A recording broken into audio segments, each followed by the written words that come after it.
नमस्कार, मैं शंभू कुमार सिंह और आप देख रहे हैं नेशनल दस्तक। बात सिर्फ लॉ एंड ऑर्डर की नहीं है। यूपी में हो या देश के किसी भी हिस्से में हो, जाति को लेकर जो है वो लगातार जो हिंसा है, जो हत्याएं हैं वो बढ़ती जा रही है। लेकिन सबसे ज़्यादा आज के समय में महिलाओं पर मार पड़ रही है, और जो SC ST OBC माइनॉरिटी जिनको हम बहुजन महिलाएं कहते हैं, उन पर सबसे ज़्यादा मार पड़ी है। बहुत ही दर्दनाक खबर आई है आगरा से, जहाँ एक PG कर रही डॉक्टर योगिता गौतम की हत्या कर दी गई है। जो आरोपी है, हत्या का जो आरोपी है, वो बाई कास्ट, वो जनरल कैटेगरी से आता है, और उसने एक वीडियो जारी करके कहा है कि हमारा रिलेशनशिप था 7 साल से, और कुछ बहस हुई और मैंने उनकी हत्या कर दी। इसका क्या कंसर्न है? जो हत्या का जो आरोपी है वो भी डॉक्टर है, और तो क्या ये डैमेज कंट्रोल है? मेरे साथ डॉक्टर सोनू हैं जो इस पूरे कैंपेन को आगे बढ़ा रहे हैं।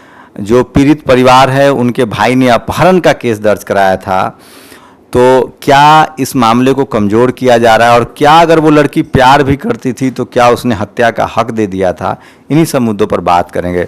डॉक्टर साहब, आपने उनके करीबी लोगों से बातचीत की है, दरअसल क्या है मामला? ये जो वीडियो आया है हत्या के आरोपी का, जिस पर आरोप लगा, उसने जो वीडियो बनाया, क्या ये डैमेज कंट्रोल के लिए है? जी बिल्कुल, ये वीडियो जो है विवेक तिवारी का बिल्कुल डैमेज कंट्रोल के लिए है। उससे ये बयान दिया करके इस मामले को शांत कराने का प्रयास किया जा रहा है। चूँकि जो डॉक्टर थी, डॉक्टर योगिता गौतम, दलित समाज से आती हैं और ये सवर्ण समाज से आते हैं।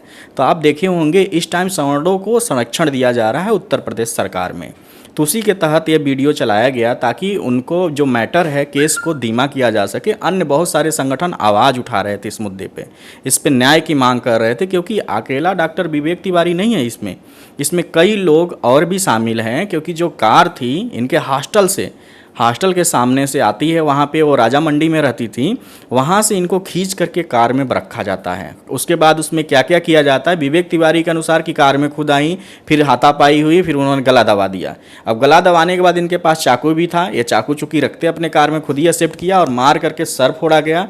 सर फोड़ने के बाद बॉडी को ले जाकर लकड़ियों से ढक के जलाने का प्रयास किया गया। चलिए, वो तो आरोपी है। आप चूंकि इस पूरे कैंपेन को देख रहे हैं, क्या सवर्ण समाज के लोग इस कैंपेन में शामिल हैं योगिता को न्याय दिलाने के लिए? बिल्कुल नहीं शामिल हैं। आप जाइए आज किसी भी सवर्ण समाज के पत्रकार को भी देखिए, डॉक्टर को भी देखिए, उसकी टाइमलाइन चेक करिए, किसी ने न्याय की मांग नहीं की है। इतना ज़्यादा जातिवाद भरा है उत्तर प्रदेश में खास तौर से। तो उन्होंने, किसी ने भी लिखा होता तो मुझे लगता हाँ ये हमारे साथ खड़े हैं। लेकिन ये देखिए, आज सवर्ण समाज नहीं लिख रहा है, कल उनके घर का भी मसला होगा। लेकिन यहाँ पे आपने देखा है, दिल्ली में एक घटना हुई थी, सवर्ण समाज की थी, उसका मुद्दा राष्ट्रीय बन जाता है। बट जब हमारे समाज की घटना होती है, चाहे पायल तड़वी का ले लीजिए, चाहे डॉक्टर योगिता गौतम का ले लीजिए, चाहे डॉक्टर सुधाकर राव का ले लीजिए, कोई मुद्दा नहीं बनता। क्योंकि हमारे पास मीडिया नहीं है, हमारे पास जो लोग हैं, संगठन है, आवाज़ तो उठाते हैं ज़्यादा संख्या में, लेकिन उनकी आवाज़ नहीं पहुंचती है।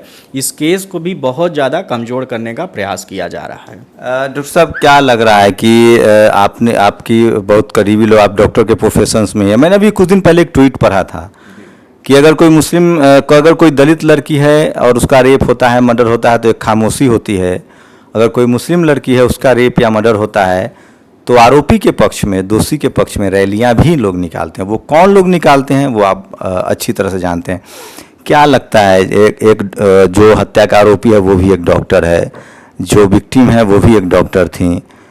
कहीं ना कहीं जातिवाद के साथ साथ ये भी मानसिकता होगी कि एक शेड्यूल कास्ट की लड़की कैसे डॉक्टर बन गई है, और वो मेरे सामने कैसे, मतलब इसमें मर्दवाद भी है, और मर्दवाद और जातिवाद का कॉकटेल लगता है। देखिए, पहली बात तो मैं विवेक तिवारी को डॉक्टर कहना नहीं चाहता हूँ, डॉक्टर कहने में शर्म आ रही है। वो इंसान की खाल में छुपा हुआ एक भेड़िया है, जिसने इतनी बड़ी घटना की, मतलब गला दबाने के बाद मारना और उसके बाद जलाने का प्रयास करना अपने आप में ही बहुत बड़ी घटना है। विवेक तिवारी जो है कहीं ना कहीं जातिगत मानसिकता के साथ साथ पुरुषवादी मानसिकता से पीड़ित था।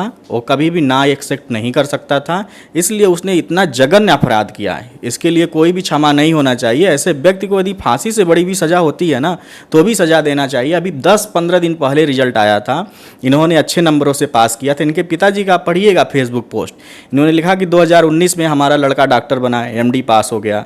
उसके बाद 2020 में हमारी लड़की भी आज MS गायनी पास हो गई। आप लोगों के आशीर्वाद का मैं आकांक्षी हूँ। इनके पिताजी का ये फेसबुक पे लिखा हुआ पोस्ट है। आज बताइए उस पिता का भी इन्होंने गला दाबा है और माँ का कलेजा तो जलाया ही जलाया। और भाई जो था वो भी बेचारा परेशान है, भाई को पहले से खबर थी इस मुद्दे। तो योगिता गौतम के लिए डॉक्टर सोनू लगातार कैंपेन चला रहे हैं और ये बात सच है, इस देश में आज़ादी के पहले की छोड़ दीजिए, आज़ादी के बाद भी अगर आप SC ST OBC माइनॉरिटी हैं तो आपको अपनी लड़ाई भी अपने तरीके से अपनी ही खुद ही लड़नी पड़ेगी। और इसमें कितनी ताकत है इस ट्वीट में कि अगर आप दलित हैं तो समाज खामोश रहेगा और अगर आप मुस्लिम हैं तो आरोपी के पक्ष में रैलियां निकाली जाएंगी।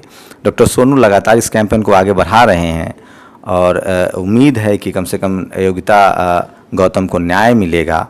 और आप सब लोगों से गुजारिश है कि जो भी विक्टिम है इस देश में उसके साथ खड़े होइए। शुक्रिया।